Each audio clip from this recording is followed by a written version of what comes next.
బుద్ధుడు అసలు పేరు సిద్ధార్థ గౌతముడు.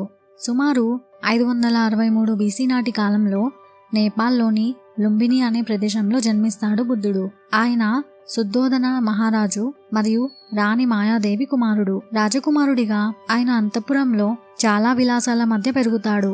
బుద్ధుడుగా మారిన సిద్ధార్థ గౌతముడు ఆధ్యాత్మిక ప్రయాణానికి బయలుదేరే ముందు యశోధర అనే స్త్రీని వివాహం చేసుకుంటాడు. వారికి రాహుల అనే కుమారుడు కూడా ఉంటాడు.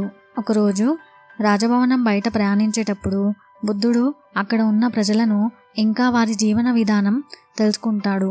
అలా మానవుడి వృద్ధాప్యం, అనారోగ్యం మరియు మరణాన్ని చూస్తాడు. ఈ దృశ్యాలు ఆయన మనసును కలచివేస్తాయి. అప్పటిదాకా రాజభోగాలను అనుభవించిన ఆయన తన మనసులో ఇలా అనుకుంటాడు: మానవుడి జీవితం కేవలం సుఖాలతో ఎప్పటికీ శాశ్వతం కాదు. అది ఒకేలా ఉండదు కదా, అది అంతా దుఃఖంతో నిండి ఉందేమిటి అని అనుకుంటాడు. అక్కడి దృశ్యాలు బుద్ధుడిని జీవితంలో అనివార్యమైన దుఃఖం గురించి ఆలోచించేలా చేస్తాయి. అలా దాని గురించి అన్వేషించడం ప్రారంభిస్తాడు గౌతముడు. జీవితంలోని ఈ దుఃఖం నుండి విముక్తి పొందడానికి మార్గం ఉందా అని ఆలోచిస్తాడు. అలా ఆలోచించి రాజభవనాన్ని విడిచిపెట్టి ఆధ్యాత్మిక గురువుల వద్ద శిష్యుడిగా చేరతాడు. ధ్యానం, యోగా మొదలైన ఆధ్యాత్మిక పద్ధతులను అభ్యసిస్తాడు. కానీ ఆయన వెతుకుతున్న సమాధానం మాత్రం దొరకదు. చివరికి బోధ్గయాలోని ఒక మర్రి చెట్టు కింద కూర్చుని ధ్యానం చేస్తాడు బుద్ధుడు. 49 రోజుల గొప్ప తపస్సు తర్వాత ఆయన జీవితంలోని దుఃఖం యొక్క మూల కారణాన్ని మరియు దాని నుండి విముక్తి పొందే మార్గాన్ని గుర్తిస్తాడు. ఈ బోధోదయం తర్వాత సిద్ధార్థ గౌతముడు బుద్ధుడుగా మారతాడు. అలా మారిన బుద్ధుడు తన జ్ఞానాన్ని ప్రజలతో పంచుకోవాలని నిర్ణయించుకుంటాడు. 4 ఆర్య సత్యాలు మరియు అష్టాంగ మార్గం ద్వారా దుఃఖం నుండి విముక్తి పొందే మార్గాన్ని బోధిస్తాడు. ఆయన బోధనలకు ఆకర్షితులైన వ్యక్తులు ఆయన శిష్యులుగా మారతారు.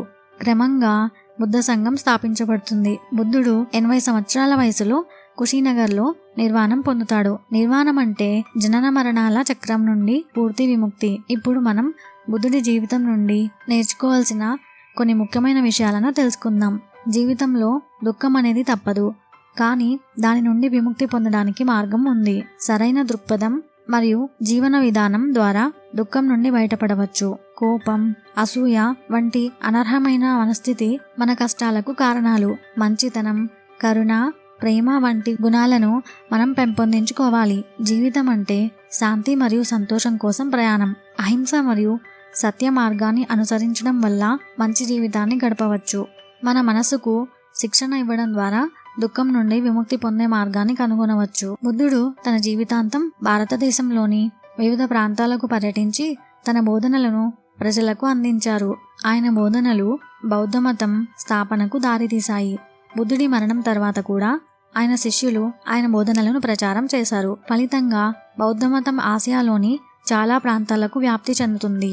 బుద్ధుడి జీవితం మరియు బోధనలు ఇప్పటికీ ప్రపంచవ్యాప్తంగా ఉన్న కోట్లాది మంది ప్రజలకు స్ఫూర్తినిస్తుంది. కావున మనం కూడా ఆ బుద్ధ భగవానుడి చెప్పిన బోధనలను అనుసరించి జీవితంలో సంతోషంగా ఎలా ఉండాలో నేర్చుకుందాం. ఇలా ప్రజలందరూ సంతోషంగా జీవిస్తారని కోరుకుంటూ హ్యావ్ ఎ నైస్ డే. ఈ స్టోరీ మీకు నచ్చినట్లయితే లైక్ అండ్ కమెంట్ చేయండి ఫ్రెండ్స్. అలాగే మా ఛానల్ని సబ్స్క్రైబ్ చేసుకోవడం మాత్రం మర్చిపోకండి. Thank you friends.